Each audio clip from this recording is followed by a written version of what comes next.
Let's continue our analysis of the Trump effect on Ukraine and bring in Melinda Haring. Melinda is a senior fellow at the Atlantic Council. Melinda, great to have you with us as always. Trump and Ukraine. How have we reached this stage? Gull over there just telling us that at the end of 2024, half of Ukrainians actually thought they could trust Trump. Today, 89% say they cannot. How have we arrived here? Hey, Mark, it's great to be with you. So in the early days of the Trump administration, if I can use that phrase, there was a lot of optimism in Kiev. And there was this sort of counterintuitive thought that Trump had given the Ukrainians the javelins in his first term, and maybe he would be even more hawkish than Biden. And we saw that was sort of a hope that persisted in Kiev. And you could ask anyone in the political community, and it was a hope. We didn't know it was a hypothesis. But then we saw the disastrous meeting in February when the relationship was very derailed. We see now that there is a 7-point peace plan that the United States has offered Ukraine. The Ukrainians have basically rejected it, and we're waiting for the United States to sign one piece of that, the minerals deal. But in the last week or so, we've seen President Trump begin to take a slightly more skeptical look at Vladimir Putin, and he's been questioning, Mark, is he playing me or is he serious about a ceasefire? So at the beginning, there was a plan for a 24-hour ceasefire. Trump has not made good on that pledge, but there has been some progress. We've got so much to talk about, haven't we, Melinda? Can I just ask about that meeting between Zelensky and Trump at the Pope's funeral? This is happening at the Vatican. It almost seems surreal, doesn't it? So that happens. Do you think that has actually changed something in Trump's thinking, or is Trump still influenced by those around him, and perhaps by his own received wisdom, if you like, in inverted commas, about Vladimir Putin? Mark, I agree with you. I thought that the visual images coming out of the Vatican were remarkable, especially in comparison to that February Oval Office meeting. So what you see immediately is that the men are seeing each other eye to eye. There's no aides, there's no translators. And Zelensky he's a great actor, and he's great at finding that emotional empathy. And we know that President Trump is someone who responds to emotion, and that he is someone who doesn't like war. He doesn't like human suffering. So we don't know what Zelensky said at that meeting, but I expect that he brought in some of those points as well. But since that meeting, we've seen Donald Trump really begin to question whether Putin is serious about peace. But the immediate circle around President Trump wants to go back to business as usual. So I see General Keith Kellogg, who is the distinctly different voice in the immediate circle around President Trump, but the others around President Trump have a more pro-Moscow view, and let's get back to business as usual. This conflict can't be solved. We did our best, and let's be done with it. Indeed, that business angle is something that I think causes a lot of issues. Keith Kellogg, as you mentioned, Melinda, I'm sure you know this, but I'll mention it for the viewers. His daughter involved in an NGO in Ukraine, so maybe there's a different kind of take there. But before we continue talking, let's remind people of what happened on February the 28th at the White House. Melinda was just talking about it, the meeting between Vladimir Zelensky, who was the guest, remember, the guest at the White House. And he was verbally assaulted by both Donald Trump and his attack dog, the Vice President, J.D. Vance. Let's remind you all what happened. Your country is in big trouble. I know. You're not winning. I know. You're not winning this. You have a damn good chance of coming out okay because of us. Mr. President, we are staying in our country, staying strong from the very beginning of the war. We've been alone, and we are thankful. I said thanks you haven't in been this alone. cabinet, you and haven't not been only alone. in this cabinet. We gave you, through this stupid president, $350 billion. You voted we gave for you your military president. equipment, You and you voted men for are your brave, president. but they had to use our military. So what about if you didn't have our military equipment, you invited if me you to didn't speak. have our military equipment, this war would have been over in 2 weeks. In 3 days, I heard it from Putin. In 3 days. This is something maybe new. less. In 2 weeks, of course, yes. It's going to be a very hard thing to do business like this. I tell you. So Donald Trump there, I don't think doing himself or his office any favours in the way he behaved.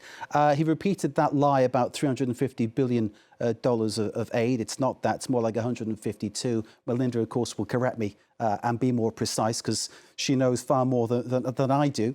And the way that Trump behaved then, and the way Vance behaved as well, It really, I think, showed that this was a changing America, an America that was lining up with Vladimir Putin.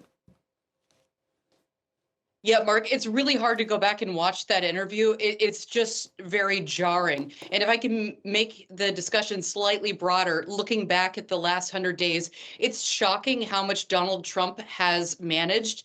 He has managed to change our alliances. These are long-held alliances. He's managed to change the perception of America as well. America's no longer seen as very trustworthy. We definitely feel that in Ukraine, but we also feel that in Western Europe. So that meeting is pretty remarkable, and I think it will go down as one of the low points in the U.S.-Ukrainian relationship for the last 30 years. It was that bad. Absolutely appalling the way it was conducted. And of course, I'm just thinking of the reference to what Zelensky was wearing. You know, Zelensky was wearing the kind of combat gear that he's been in since the war began. And it's worth pointing out to people that when he was offered a ride out of Kyiv at the time, he said, I don't want a ride, give me some weapons, we're going to stay here and fight. And he stayed there and fought. You know, the message to his people was, Yatut, I'm here, you know, I'm not going anywhere. That was it. And so, you know, the bravery of the man, I think it goes without saying. Trump saying, you wouldn't have lasted 2 weeks. Zelensky jumping back in and saying, it would have been over in 3 days, you know, the whole country. And he would have been captured and perhaps killed. You know, that was the reality that he was facing. The way that they treated Zelensky, as opposed to how, say, they've treated other leaders and people who've come to the White House and not worn a suit. I'm thinking of President Bukele of El Salvador. I'm thinking of Elon Musk, who turns up wearing a T-shirt. There's a real sense here that you either fit or you don't fit. And if your face is in there and they like you, that's great. But if you don't, and you don't fit the agenda, then you can't play. Mark, you said it better than I could. Elon Musk also wears a baseball hat when he goes into the Oval Office. And I think it's worth reminding foreign audiences that the Oval Office is considered to be sort of a sacred space, and men are supposed to be in a tie and suit. That's sort of the expectation. But with Zelensky, he is a wartime leader, and he's made a point out of wearing Ukrainian dress or a wartime kind of costume to remind the world that he's still at war. And look, it makes sense. Ukraine is no longer in the headlines anymore, and his job is partly to remind the world that he still needs military assistance. The Ukrainian people cannot hold out without additional military support. So, you know, he's a fundraiser in chief, and he reflects that in his dress, in his words, in his conduct every day.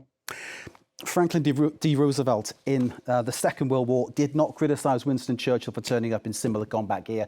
Let's leave it at that one. I think that's probably the best way to express it. And, you know, you can make your decisions between those relevant presidents and see which one has the most standing and which one currently is struggling as the least popular president at the 100-day phase ever in American history. Let's get back to this Ukraine-US relationship. Zelensky, Melinda, is clear that US help, American help, aid, military aid, intelligence sharing is essential. I mean, that's the bottom line, isn't it? No matter what Europe says it can provide or tries to provide, without American help, Ukraine is going to struggle.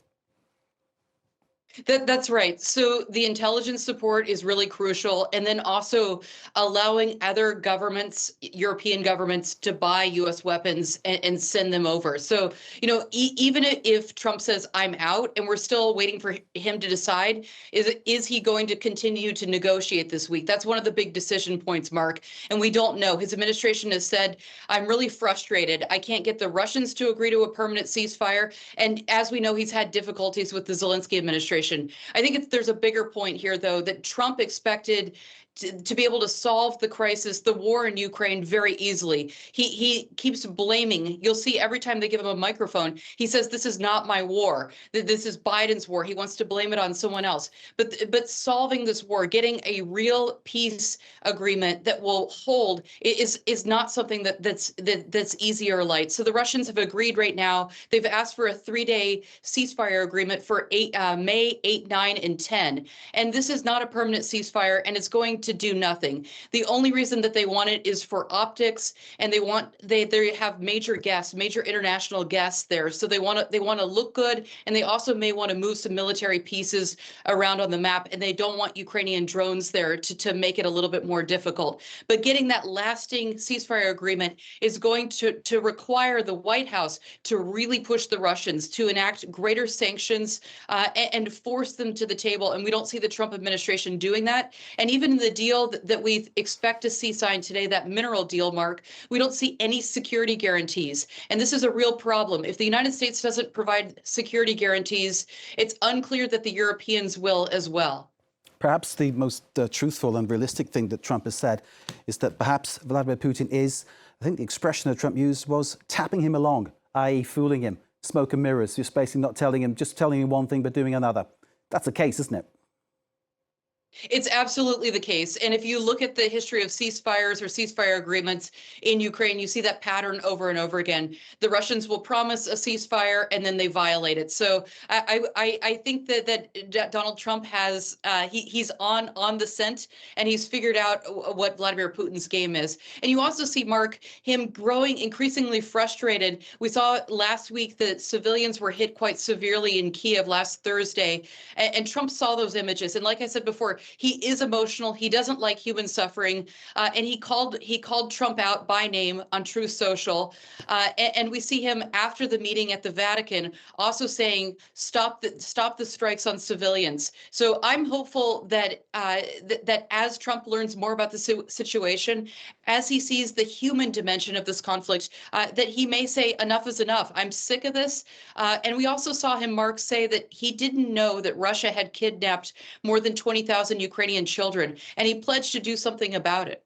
That is absolutely remarkable that he's surrounded by people, Donald Trump, who aren't filling in these gaps. I mean, if he was a regular viewer of this channel, for instance, and if he listened to your analysis, Melinda, whenever you're on, he would know those things because, you know, we've discussed these things so many times. I'm just thinking, there is this fear, isn't there, that Trump is very much in thrall to Putin. And certainly, you know, when he sends his chief advisor, Steve Witkoff, to Moscow, he's going there in a very cozy way with Putin, which appears from the outside not to really be achieving anything other than getting Witkoff's feet under the table for who knows what in the future, and maybe sort of looking at that deal aspect, but not really getting anything for Ukraine. Mark, again, it's hard to disagree with you. So Steve Witkoff has been to Moscow 4 times. He's been wined and dined. He's seen a very glamorous part of Russian life.